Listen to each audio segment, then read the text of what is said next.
मैं महिमा यादव हूं और आज दिनांक 18 अगस्त 2025 के बाढ़ समाचार में आप सभी का स्वागत करती हूं।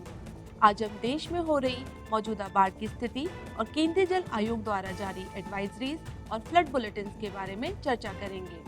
आगे बढ़ने से पहले आप सभी से निवेदन है कि केंद्रीय जल आयोग द्वारा उपयोग किए जाने वाले महत्वपूर्ण शब्दों और पारिभाषिक शब्दावली को समझने के लिए हमारा परिचयात्मक वीडियो अवश्य देखें, जिसका लिंक आपको नीचे दिए गए डिस्क्रिप्शन बॉक्स में मिल जाएगा।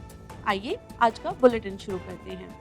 आज दोपहर तक केंद्रीय जल आयोग की रेड बुलेटिन रिपोर्ट के अनुसार आज किसी भी नदी में रेड अलर्ट यानी अत्यंत गंभीर बाढ़ की स्थिति नहीं है, जबकि बिहार, दिल्ली, झारखंड, कर्नाटक, उत्तर प्रदेश, उत्तराखंड और पश्चिम बंगाल के क्षेत्रों में कई नदियां गंभीर बाढ़ की स्थिति में बह रही हैं।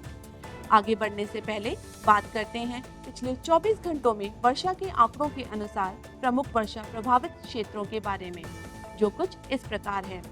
उत्तर पश्चिम तेलंगाना क्षेत्र, तटीय महाराष्ट्र क्षेत्र, उत्तर आंध्र प्रदेश क्षेत्र। आइए अब इस समय की बाढ़ की स्थिति पर नजर डालते हैं। शुरुआत करते हैं उत्तराखंड से। हरिद्वार जिले के रायसी में बाणगंगा नदी खतरे के स्तर से ऊपर बह रही है और जल स्तर में तेजी से वृद्धि हो रही है। प्रशासन ने लोगों को सतर्क रहने की सलाह दी है। अब उत्तर प्रदेश की ओर चलते हैं।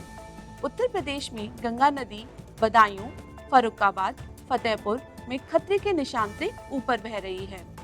बाराबंकी, अयोध्या और बलिया में घाघरा नदी गंभीर स्थिति में है। शाहजहांपुर जिले में रामगंगा नदी खतरे के स्तर से ऊपर बह रही है और जल स्तर बढ़ने पर है। नदी किनारे के क्षेत्रों में प्रशासन ने अलर्ट जारी किया है। बिहार पर नजर डालते हैं। बिहार में गंगा नदी पटना, भागलपुर और कटिहार जिलों में खतरे के निशान से ऊपर बह रही है। सुपौल, खगड़िया, मुजफ्फरपुर और पूर्णिया जिलों में कोसी, बागमती, परमान और बूढ़ी गंडक नदियां गंभीर बाढ़ की स्थिति में हैं। पटना जिले में दरदर नदी भी खतरे के स्तर से ऊपर बह रही है। हालांकि कई स्थानों पर जल स्तर गिरावट पर है, लेकिन प्रशासन ने सतर्क रहने की अपील की है।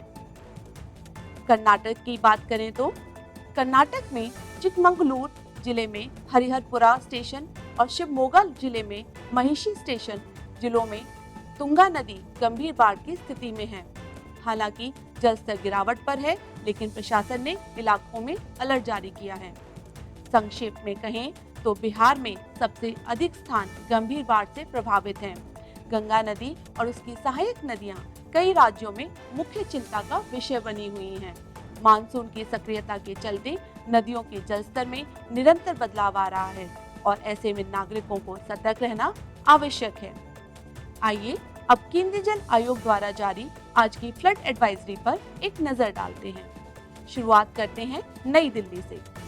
CWC स्थल दिल्ली रेलवे पुल पर यमुना नदी वर्तमान में गंभीर बाढ़ की स्थिति में बह रही है और जल स्तर बढ़ रहा है। अनुमान है कि यह और बढ़ेगी तथा 19 अगस्त 2025 तक की सुबह 2 बजे तक लगभग 206 मीटर तक पहुंच सकती है।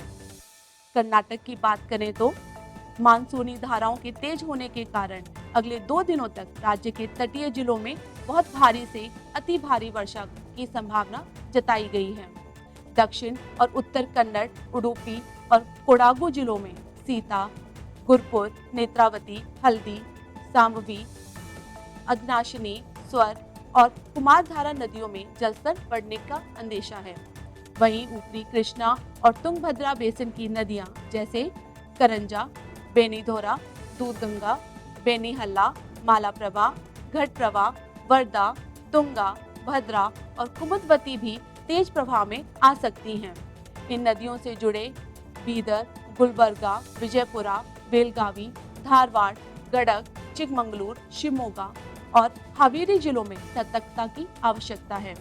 इसके अलावा कावेरी बेसिन की नदियां काबिनी, हेमावती और हरंगी, कोडागु, चिकमंगलूर, हासन और मैसूर जिलों में जलस्तर वृद्धि दर्ज कर रही हैं। अब केरल पर नजर डालते हैं। अगले 24 घंटों में राज्य में जलस्तर बढ़ने और सामान्य से अधिक बाढ़ की स्थिति बनने की संभावना है। कन्नूर, कासरगोड और वायनाड जिलों में काबिनी, उपाला, शिरिया, चितारी, चिंदगिरी, वलपत्तनम, चालिया और अन्य पश्चिम मुखी नदियों के किनारे सतर्क रहने की आवश्यकता है। अब महाराष्ट्र की बात करते हैं। महाराष्ट्र में लगभग सभी पश्चिम मुखी नदियों में जलस्तर बढ़ रहा है और कई स्थानों पर सामान्य से गंभीर बाढ़ की स्थिति बनी हुई है। नासिक, ठाणे, पालघर, रायगढ़, रत्नागिरी और सिंधुदुर्ग जिलों में दमनगंगा, सावित्री, पातालगंगा, अंबा, गाढ़, बाव, वशिष्ठी और काजबी नदियां उफान पर हैं। कृष्णा बेसिन की भीमा और सहायक नदियां पुणे, सतारा और नासिक जिलों को प्रभावित कर रही हैं, जबकि गोदावरी बेसिन की मंजीरा, वर्धा, पेंगोंगा और वैनगंगा नदियां वर्धा, अमरावती, नांदेड़, चंद्रपुर, यवतमाल और गढ़चिरौली जिलों में खतरे का कारण बनी हुई हैं। औरंगाबाद, जालना और बीड जिलों में पूर्णा और सिंधफणी नदियों का जलस्तर भी बढ़ रहा है। हाथनूर और ईसापुर जलाशयों से अगले 2 दिनों तक भारी प्रवाह की संभावना है। आइए अब गुजरात की बात करते हैं। गुजरात में तापी, अंबिका, औरंगा, पार, किम और दमनगंगा नदियां उफान पर हैं। सौराष्ट्र क्षेत्र में उतावली लुहर, शेत्रुंजी, बगड़-हिरेन, रावल मेगल, भादर और नोली उबेन नदियों का जलस्तर बढ़ रहा है। उकाई और मधुबन जलाशयों से भी अधिक प्रवाह दर्ज किया जा रहा है। तेलंगाना पर नजर डालते हैं। तेलंगाना में पूरे गोदावरी बेसिन में आईएमडी ने बहुत भारी से अति भारी वर्षा का चेतावनी दी है। कदम, मंजीरा, पेनवांग और मनेर नदियां प्रभावित हो रही हैं।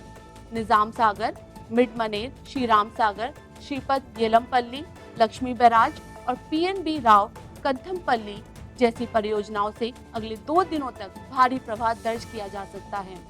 कृष्णा बेसिन की मुन्नेरू और मूसी नदियों का जलस्तर भी बढ़ रहा है, जिससे नागार्जुन सागर और पीडी जुराला परियोजनाओं पर दबाव बढ़ने की संभावना है। आइए आंध्र प्रदेश की बात करते हैं। आंध्र प्रदेश में उत्तर आंध्र और दक्षिण उड़ीसा में बने गहरे निम्न दबाव क्षेत्र का असर दिखाई दे रहा है। पूरे राज्य में अगले 24 घंटों तक बहुत भारी से अति भारी वर्षा की संभावना है।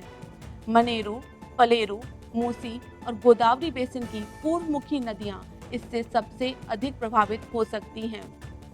छत्तीसगढ़ की बात करें तो छत्तीसगढ़ में इंद्रावती और सबरी नदियों का जलस्तर बढ़ रहा है। बीजापुर, बस्तर, दंतेवाड़ा और सुकमा जिलों में अगले 24 घंटों तक सामान्य से गंभीर बाढ़ की स्थिति की संभावना है। आइए उड़ीसा की ओर चलते हैं। उड़ीसा में गजपति, कोरापुट, मलकानगिरी, रायगढ़, नवरंगपुर और कालाहंडी जिलों में अगले 2 दिनों तक भारी वर्षा की चेतावनी है।